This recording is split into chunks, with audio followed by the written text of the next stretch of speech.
Hello, my name is Leah, and today I'm going to be talking about why I'm quitting Fiverr. If you're new here, hello. I make videos about my writing process and my journey to becoming traditionally published here on this channel. And for the past year, I've been freelancing on Fiverr as a developmental editor. I've made a few videos about it, but I haven't talked a ton about it on my channel. Today, though, we are diving deep, and the first piece of this puzzle comes with an announcement, actually. And that is that I have officially started a Ko-fi page. I did technically set it up a while ago, and some of you may have been over there to see that before now, because that's where I have my Notion templates for free in my shop. But today is kind of the official launching of all of the different stuff that I'm going to be doing over on Ko-fi. And the reason I have to talk about this Ko-fi announcement first is because I am going to be moving all of my Fiverr gigs over to Ko-fi. I'm actually going to be reworking them a little bit, but that is part of the process of me getting off Fiverr and onto Ko-fi. I'm also going to be starting a blog for writers over there with tips, advice, insight into my process and other people's process, reviews of writing books, all sorts of stuff like that. Similar to what I do here on my channel, but it's going to be a lot less me focused over there, if that makes sense. Like here I can do my writing vlogs and just kind of take you through some of the day-to-day of me being a writer, but over there it's going to be much more advice oriented and trying to give you useful resources to maybe help you in your own writing journey. And as I mentioned, I have my Notion templates over there. Any other digital products that I create, templates, whatever, are going to be over on my shop over there, but they're always going to be available for free. And anytime I launch something new, of course, you'll be hearing about it here. There's also going to be some opportunities over there to have a say about what goes on in this channel. You don't necessarily have to give any money or buy anything or whatever to participate in that. But if you want to be a part of that, definitely follow me on Ko-fi so that you are aware when those things are happening. But that is what I plan to be using my Ko-fi for. Now, let's get back to Fiverr. I definitely haven't seen many people directly compare Ko-fi to Fiverr because they're not really in the same realm. Ko-fi is normally compared with Patreon because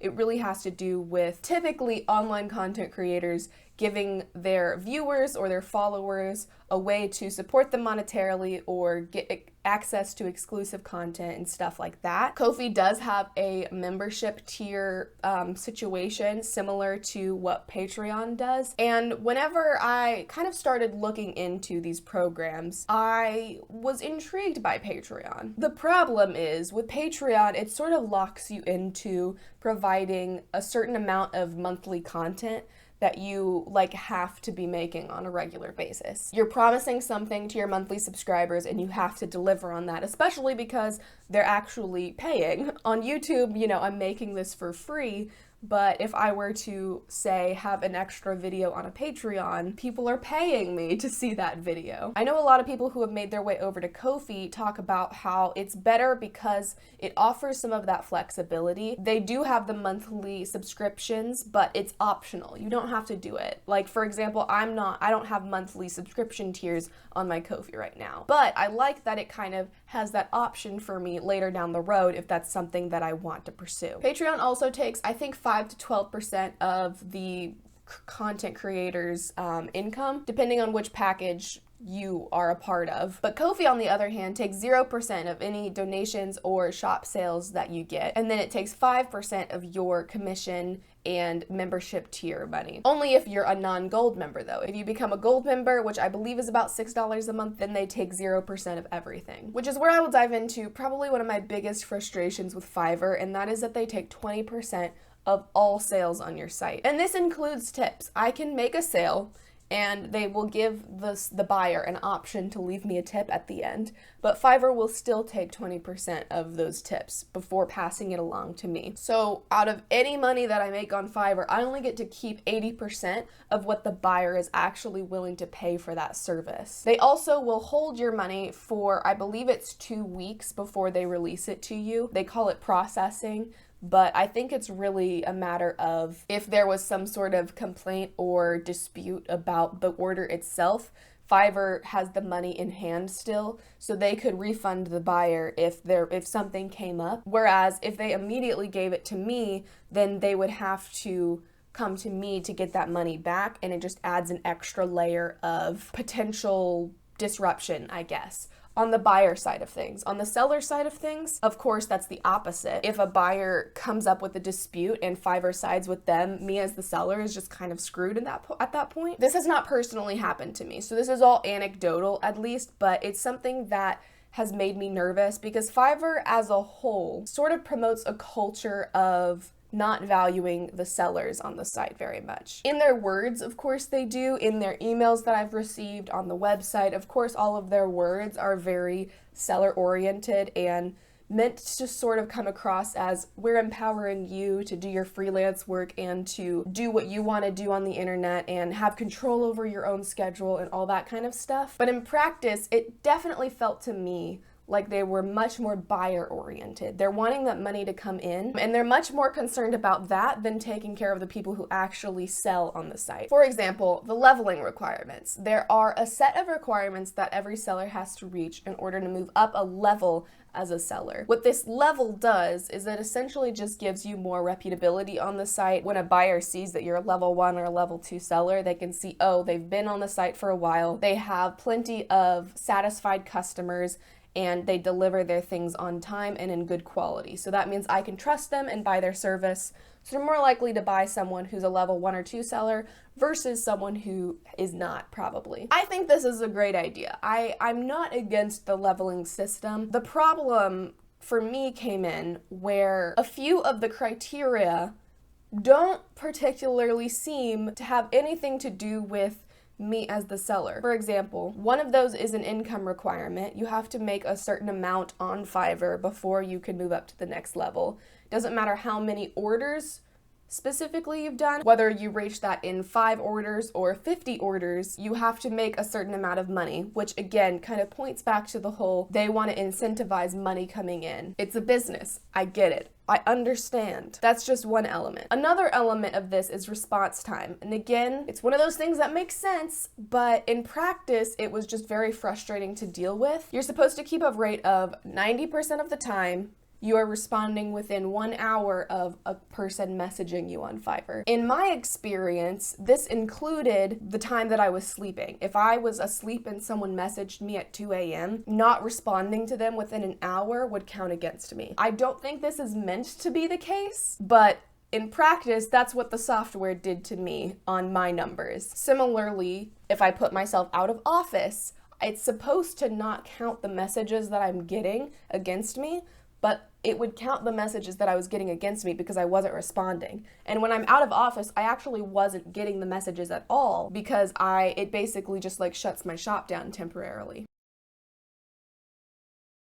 I also ran into some issues early on of trying to gain some level of control over who was booking me for my gigs. The way it works is pretty much anyone can just come to your shop and click book now, and you have to complete that order as soon as it starts, basically. I was running into issues where too many people were booking me and I had zero control over whether or not I could approve or deny people based off of my own schedule and my own availability, which is why I switched over to a custom order format. That way I am the one who has to provide you with the link in order to order your package. And that way, again, I can have more control over what I'm selling to who and how often, basically. Another thing I ran into early on was there was a particular person who booked a gig. I was in the middle of, I think, 1 or 2 others at the time. So again, it was kind of an issue of me already being fairly busy. And at the time, there was an unexpected death in the family. And so I had to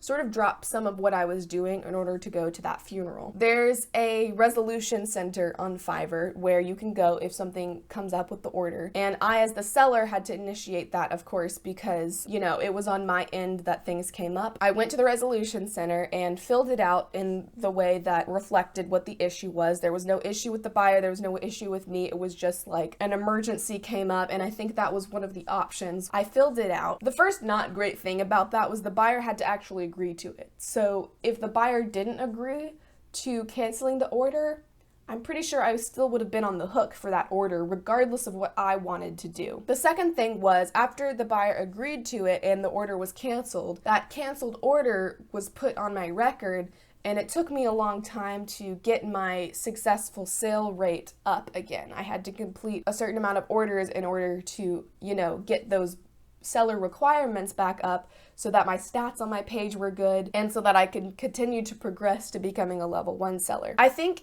in theory, again, I understand why this is the case. You don't want people canceling orders just willy-nilly all the time for no reason on your site, but it just was so frustrating to me that I had to be punished, essentially, for someone in my family dying. It just wasn't the best feeling. So between that general culture Fiverr promoted of the seller needing to always be available and always be on, basically, and the fact that I was seeing people pay X amount of dollars for a service that I was providing and be happy enough with that service to tip me afterwards, and me only getting to see 80% of that money actually hit my bank account, I, in the second half of 2021, scaled way back on my Fiverr work. I essentially was only working with clients who I had worked with previously, who I knew and liked to work with, and wasn't taking on any new clients in the second half of 2021, just because I was so frustrated with the way that I was being treated on Fiverr. And none of this is me saying like, oh, they scammed me, they took advantage of me, or anything like that. They definitely didn't do that. I knew exactly what the setup of Fiverr was going into it. I knew they took 20% of all orders. I knew how their gig system worked. I knew all of this stuff about it. And what drew me to it initially was just the fact that they have such good SEO. I knew this was a place that I could start. I knew this was a place that people would find me. I knew this was a place where I wouldn't have to rely on my YouTube channel, because I didn't want to be constantly talking about my freelance work on here, trying to get people to go buy gigs from me. I wanted that to happen organically outside of my YouTube channel. That's also partially why I never really had my Fiverr linked in any of my videos. I never really talked about it in terms of, hey, you should go buy my services. I really wanted that to happen off of this site. And Fiverr did that. They were really good at that. A lot of my clients didn't come from YouTube at all. They were just people looking for developmental editors. But now that I have some experience, now that I have sort of that baseline of reviews, initial clients, proven work ethic, all of that stuff, I'm feeling less of the need to be on Fiverr, because the thing that it was offering me initially, I don't really need anymore. Which is what brings me to Ko-fi. Ko-fi sort of brands itself as a competitor to Patreon, essentially. But one of the things that they offer that I really enjoy is they let people use their site not only as a place to get donations or a monthly subscriber type of deal for content creators, but they give the option of selling commissions, which means I'm going to be able to offer all my services on Ko-fi, but they're only going to take 5% of my orders until I subscribe to Ko-fi Gold, which I will probably do using the money from whatever my first order is. And at that point, it's 0%.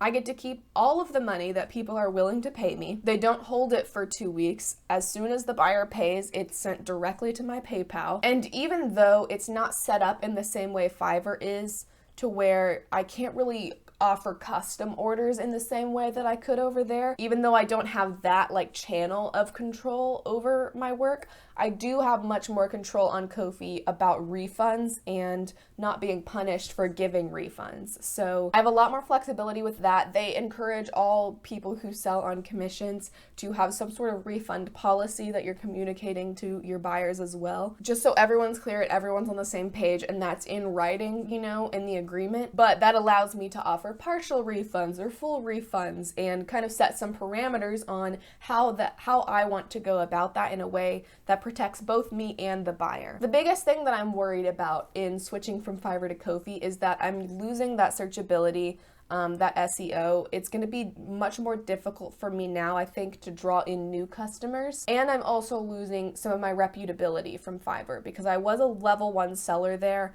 I had a whole list of reviews. On Ko-fi, there's not really a space for that. There's not an easy way for buyers to leave reviews or comment reviews, that kind of thing. There's less of like a visual indicator to any new potential clients that, yes, I am doing the work that I'm saying I'm doing and I'm doing it well. But even though that's sort of a worry of mine is how that's going to play out, freelancing isn't my full-time thing, and I definitely am in a position where I have the ability to risk that. If it doesn't turn out well, I can always switch back to Fiverr. I don't necessarily have to delete my account. And if it does, then great. It's doing exactly what I want it to do. I theoretically could keep my Fiverr gigs open as a way to draw in new customers, but the problem is I'm still contending with some of my issues with being on Fiverr, and with the added complication of me not being able to vocalize, hey, you should go check me out on Ko-fi, because Fiverr will flag you for